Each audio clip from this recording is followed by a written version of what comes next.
Hola, en este video te voy a enseñar paso a paso cómo diseñar la muestra para tu investigación y también cómo elegir la técnica de muestreo apropiada. Pues comenzamos. Antes vamos a hacer un breve recordatorio de ciertos conceptos básicos. Primero, ¿qué es una muestra? Recuerda que la muestra es un subconjunto de elementos que tomamos de la población que queremos estudiar.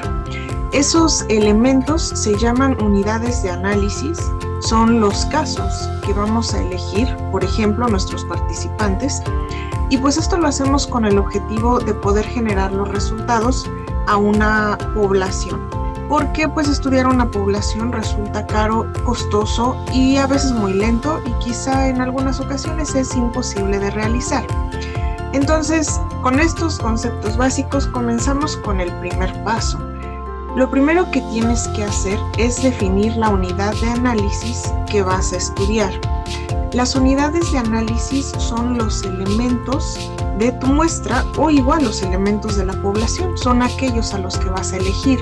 Lo más común en los estudios que hacemos en ciencias sociales y ciencias de la conducta es que esas unidades de análisis sean personas.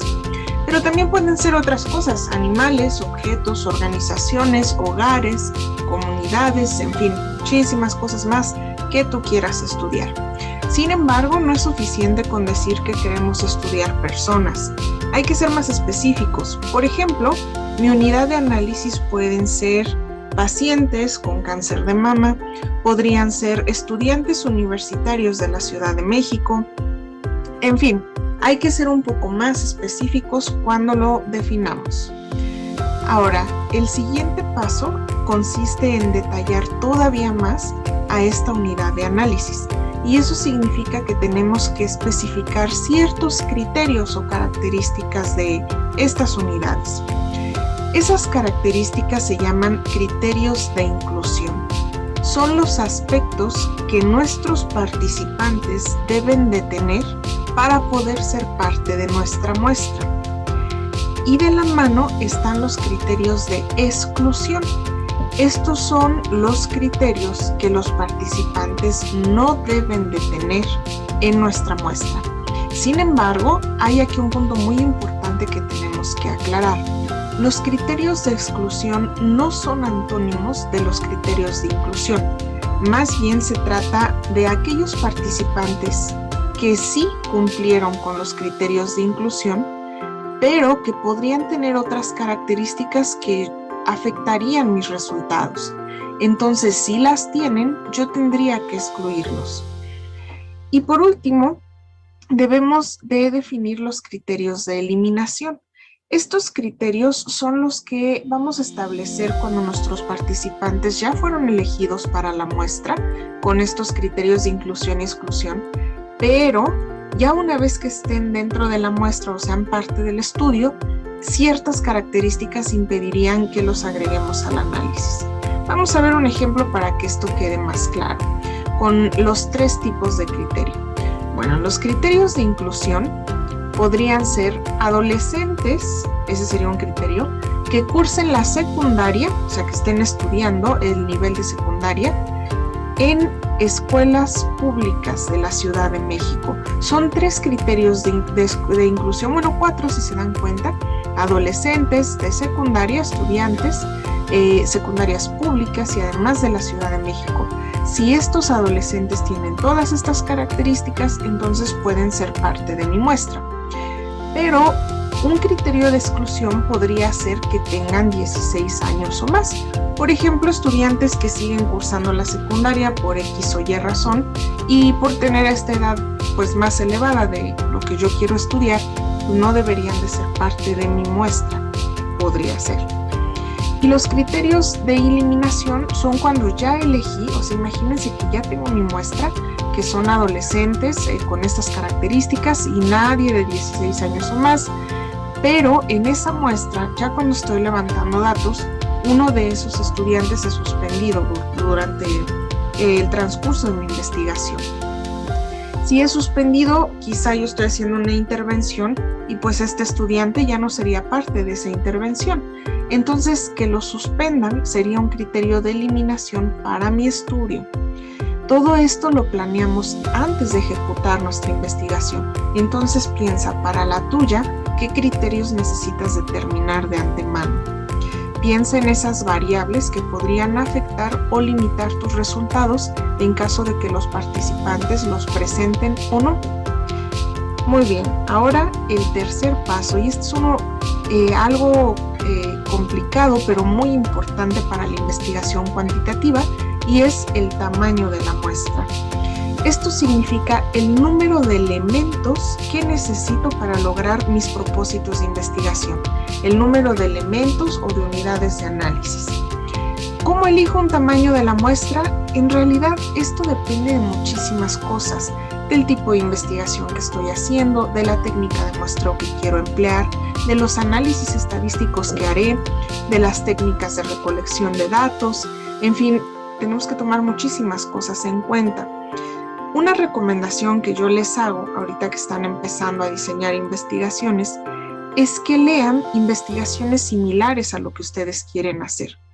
Similares no necesariamente en el tema, sino en el tipo de diseño y de técnicas de recolección de datos. ¿Qué hacen? ¿Cuántas personas necesitan, por ejemplo, para hacer un experimento? ¿O cuántas personas se necesitan, por ejemplo, para levantar una encuesta? También depende todo esto de qué tanto queremos generalizar nuestros resultados.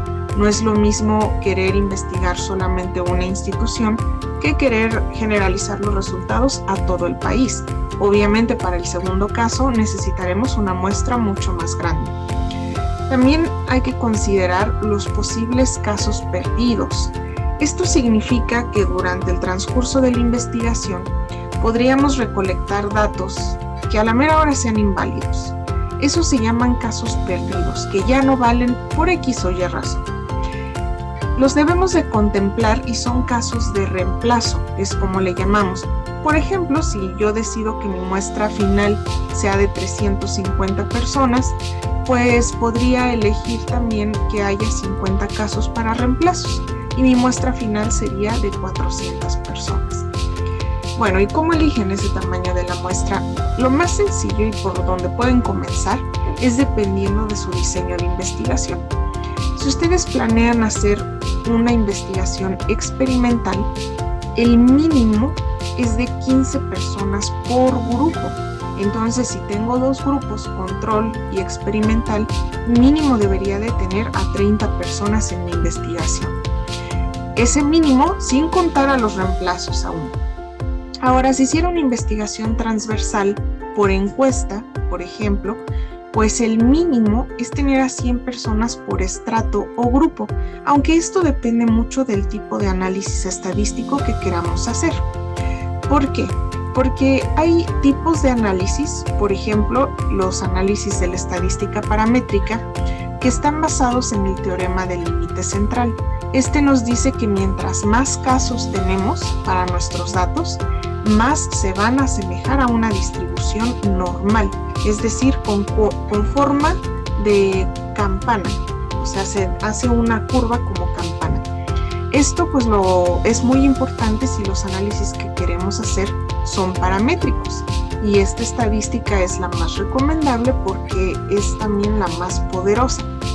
Sin embargo, hay alternativas no paramétricas cuando tenemos muestras muy pequeñas que no alcanzan a adoptar una forma normal, y en ese caso no necesitamos muestras tan grandes. Igual con al menos 15 casos es suficiente, pero este tipo de estadística no sirve para todos los tipos de investigación. No hay suficientes pruebas o suficientes tipos de análisis. Entonces, pues 15 casos es muy poquito. Lo ideal es tener más personas, ¿no? Y ahora, ¿cómo calculamos ese tamaño de la muestra? Bueno, afortunadamente hay calculadoras. Por ejemplo, esta calculadora es una de ellas, hay muchísimas en la red. Es cuando nosotros conocemos el tamaño de la población, es decir, cuando tenemos un marco muestral.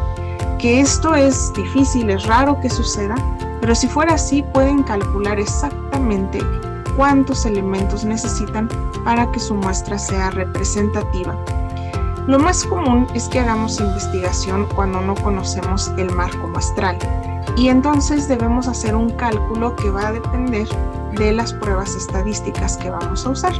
GPower es un programa gratuito con el cual se pueden hacer estos cálculos, pero sí es necesario conocer un poco de estadística para poder hacer el cálculo de nuestra muestra.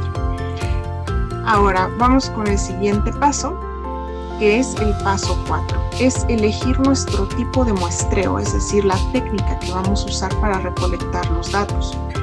Ya vimos nosotros que hay dos grandes tipos de muestreo.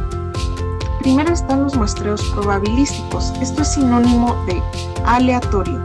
Significa que todos los elementos de la población tienen la misma probabilidad de ser elegidos. Entonces, necesitamos conocer la totalidad de elementos de la población, si no, este criterio no se cumpliría. Afortunadamente tenemos alternativas no probabilísticas. Estas son dirigidas, ya que no son aleatorias, y aquí la elección de los participantes va a depender de cuáles son las características de nuestro diseño de investigación.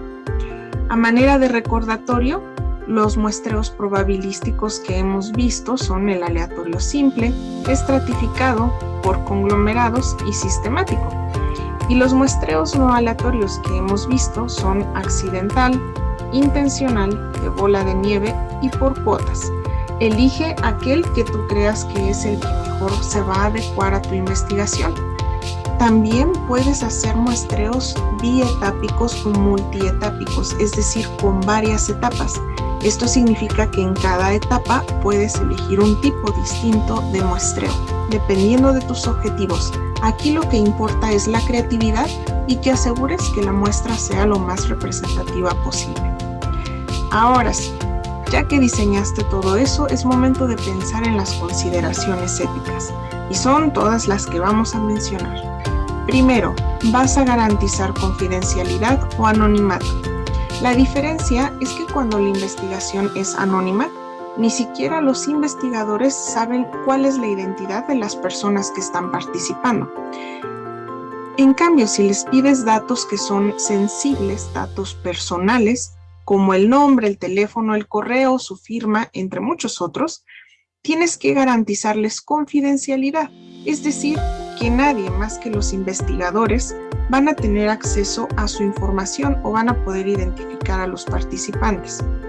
Esto va de la mano con otra consideración, que es garantizarles cómo vas a resguardar sus datos en caso de asegurarles confidencialidad y además cómo van a ser tratados todos esos datos o esa información que nos brinden. Por tratarse de investigación cuantitativa, pues los datos son tratados únicamente de manera estadística. Otra consideración es que les debes asegurar su participación voluntaria.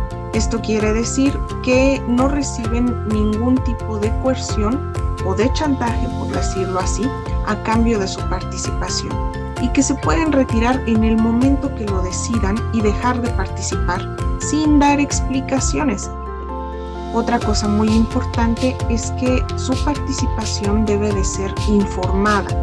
O sea que nosotros les debemos explicar el propósito de la investigación, en qué va a consistir su participación, qué es lo que va a hacer, qué posibles beneficios va a tener nuestra investigación para la sociedad y qué posibles consecuencias podría tener para los participantes. Con toda esta información, ellos decidirán si participan o no. Además, es importante mencionar si los participantes recibirán algún tipo de retribución. Por cuestiones éticas se recomienda que no se les dé ningún tipo de pago o que se condicione su participación a recibir algo a cambio, pero sí se les puede dar algo como agradecimiento. Si este va a ser el caso, es necesario mencionarlo.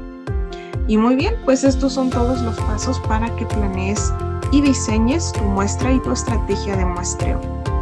Suerte.